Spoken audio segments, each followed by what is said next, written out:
नमस्कार। आज हम पढ़ेंगे कक्षा 8 पाठ 1। जैसे कविता है, जग जीवन में जो चिर महान।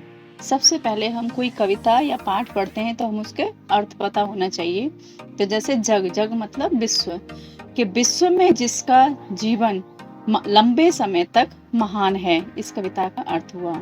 अब हम कोई भी कविता या पाठ पढ़ने से पहले उसके प्रसंग के बारे में पढ़ते हैं। तो कविता का प्रसंग है जैसे, प्रस्तुत पंक्तियां पाठ है पुस्तक नव भारती की कविता जग जीवन में जो चिर महान से ली गई हैं। इस कविता के कवि सुमित्रा नंदन पंत हैं। इस कविता में कवि ने व्यक्ति में भय, संशय, अंधभक्ति तथा ऊंच नीच के भेदभाव को मिटाने के लिए वर्णन किया है। अब हम पढ़ेंगे कविता और उसका अर्थ। जग जीवन में जो चिर महान, सौंदर्यपूर्ण और सत्य प्राण, मैं उसका प्रेमी बनूं नाथ जिससे मानव हित हो समान। अब इन पंक्तियों का अर्थ है, कवि कह रहा है, ईश्वर से प्रार्थना करते हुए कह रहा है कि जग जीवन में जो चिर महान, कि मैं विश्व में के जीवन में मेरा महान जीवन हो, लंबे समय तक महान हो, सौंदर्यपूर्ण और सत्य प्राण, कि ऐसा जीवन हो जो सौंदर्यता से पूरा हो। पूर्ण मतलब पूरा, और सौंदर्य मतलब सुंदरता से या अच्छाई से पूरा हो, और सत्य प्राण, के सत्य के लिए मेरे प्राण हमेशा तत्पर रहें। मैं उसका प्रेमी बनूं नाथ। फिर ईश्वर से प्रार्थना करते, नाथ मतलब ईश्वर। फिर कवि कह रहा है कि मैं उसका प्रेमी, प्रेमी मतलब भलाई करने वाला, अच्छा बनूं।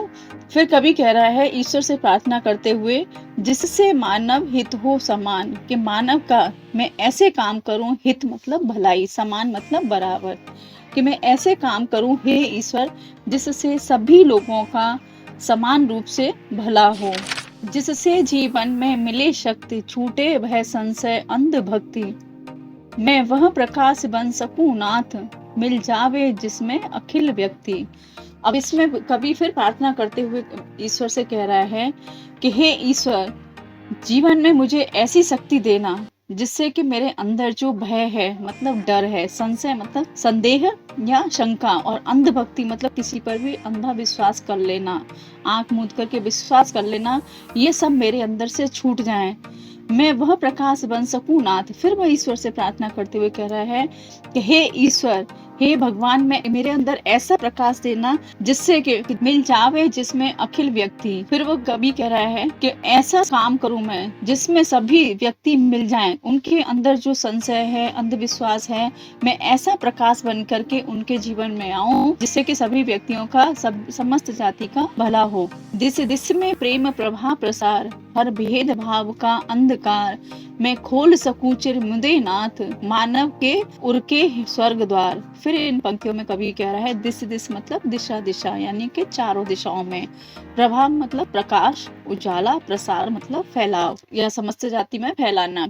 फिर कवि कह रहा है कि मैं दिशाओं में, चारों दिशाओं में प्रेम के प्रकाश का प्रसार करूं, फैलाव करूं, हर भेदभाव का अंधकार, और जो भी भेद का भाव है, अंधकार रूप में है, उसका मैं समस्त जाति में, समस्त लोगों में उसको दूर कर दूं, खोल सकूं चिर मुदे द्वार, कि जिन लोगों के लंबे समय से अंधविश्वास है मन में, उनके कोई भी शंका है, डर है, उसको मैं सबको दूर मिटा दूं, खोल दूं उसको, मानव के उर के स्वर्ग द्वार।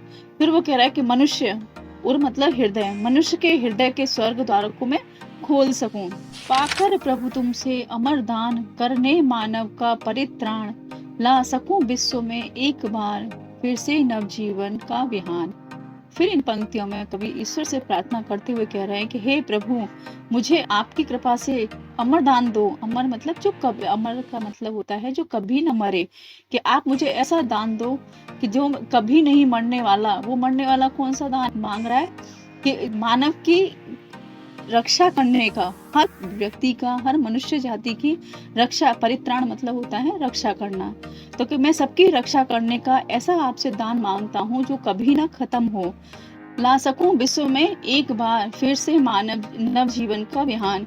फिर इन पंक्तियों में कवि कह रहा है कि मैं मनुष्य के जीवन में, विश्व में एक बार से फिर से सवेरा ला सकूं, नए जीवन का, नव जीवन, नव मतलब नया, जीवन मतलब जीवन, और विहान मतलब सवेरा, सुबह के हर मनुष्य के जीवन में, विश्व में एक बार फिर से मैं सबके जीवन में सवेरा ला सकूं, यानी कि सबको मैं अंधकार से दूर करके प्रकाश की ओर ले जा सकूं।